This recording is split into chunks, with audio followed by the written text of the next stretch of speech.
So here we're going to work the lower leg with an emphasis on the soleus. So the soleus is what we call a deep compartment muscle.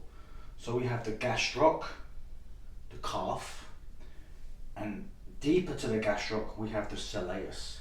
The soleus is a flat, broad muscle. Origins, it doesn't cross the knee like the gastroc, it stops before the knee and it comes down toward the Achilles and has an anchor point on the medial and lateral side of the Achilles. It's encased by two very thick, fibrosed fascial layers. One on top, so the soleus is like sandwiched in between these two fascial bands. The soleus is a plantar flexor of the ankle, so in order for us to stretch it we have to move into what we call dorsiflexion. This movement, dorsiflexion, is a huge, important motion.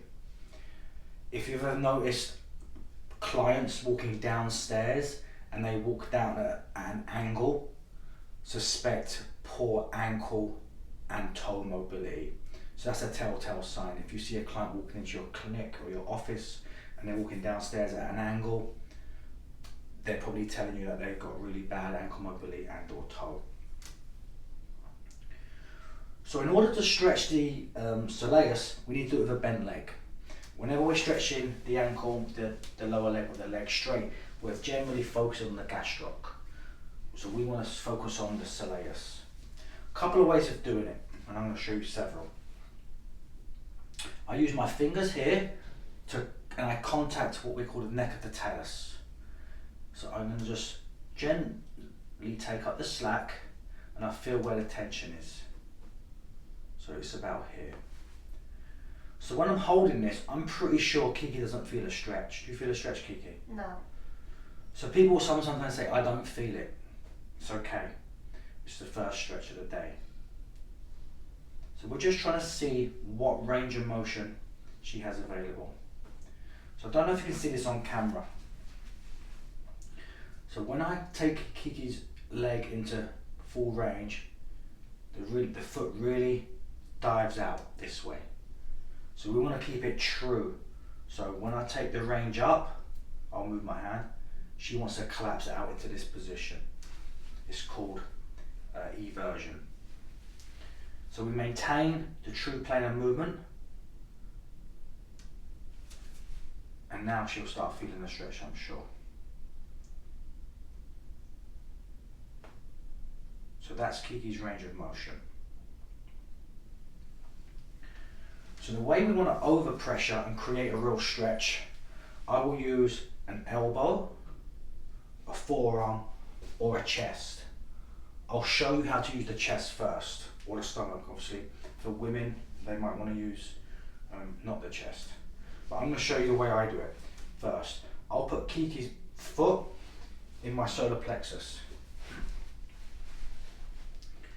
I'll bend her knee to about 90 degrees and I'll maintain control of her foot here. I'll take her toward the end range. So once I feel the stretch, how does that feel? Okay. I say to her, push me away. So she pushes. This is activating the soleus.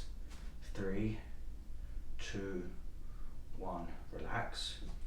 Then I'll give her tib ant, this muscle in the shin, a little tap, and I say pull your toes away from my stomach. So now I'm going to step away, so you see what she's doing. She's pulling her toes away from the stomach. The tib ant goes hard. This creates what we call reciprocal inhibition. She relaxes. And we'll do a couple of pulses of this. Push me away, 5. Relax, pull your toes off my chest. When you ask the client to push you away, what normally they do, they'll curl their toes only. That's very common. So when I ask her to push me away, I'll say, push me away with the ball of your foot, yeah? She's done this before. Relax. If I'm working with super big people, armpit, and I'll just literally hang. I'll just come in here and I'll do some fascial biasing. I'll grab and I'll fascially bias the soleus this way. Feels okay? Mm-hmm. Here.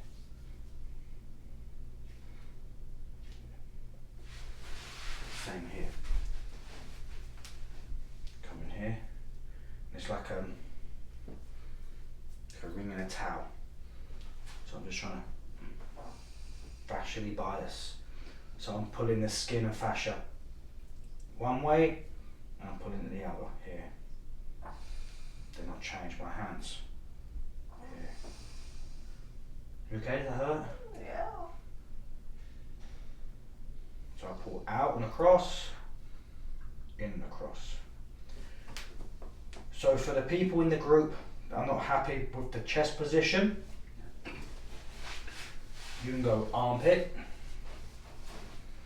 like so. This is a very easy, lazy way of doing it, which I like. Soleus is a very slow twitch muscle, a very much of a postural muscle. Falls into the tight line in Yander's lower cross syndrome. Falls in the stiff areas of the joint by joint. So normally you can hang out here 2-3 minutes, do your bias into the fascia, but just take your time on these stretches.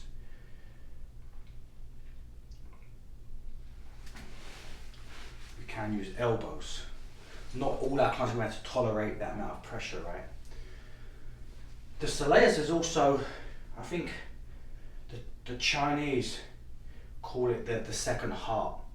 It does have these venous sinuses that creates blood flow back to the heart. So when this muscle is tight, it's pretty common to see clients with puffy ankles, puffy feet from this edema, this fluid retention. That can be attributed to lack of movement in the soleus, because it's not getting that sinusing pump. So we need to mobilize ankles in plantar and dorsiflexion. To use an elbow, mid of the foot, ball of the foot, not middle of the foot, in between the ball of the foot and the small toe, I come right in the middle. That gives me good leverage, and I just sink down. This is a bit of a double whammy. They're getting a bit of a plantar release as well.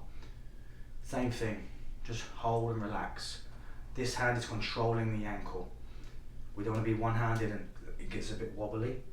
Grab and hold.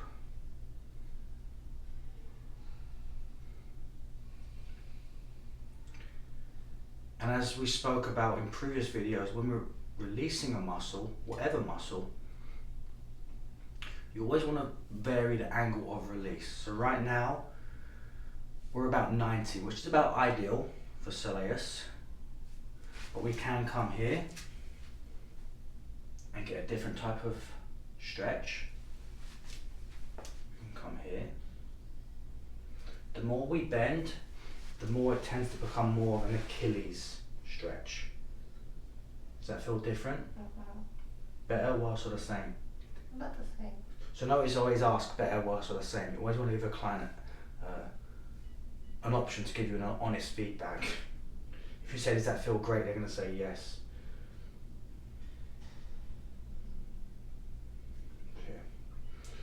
So this angle, this ability to dorsiflex, is one of the most important angles in human movement. Lack of dorsiflexion is going to affect people's ability to take stairs, to squat, to lunge, to step. So it's very important to assess and check and try and correct. And just keep really focusing on dorsiflexion.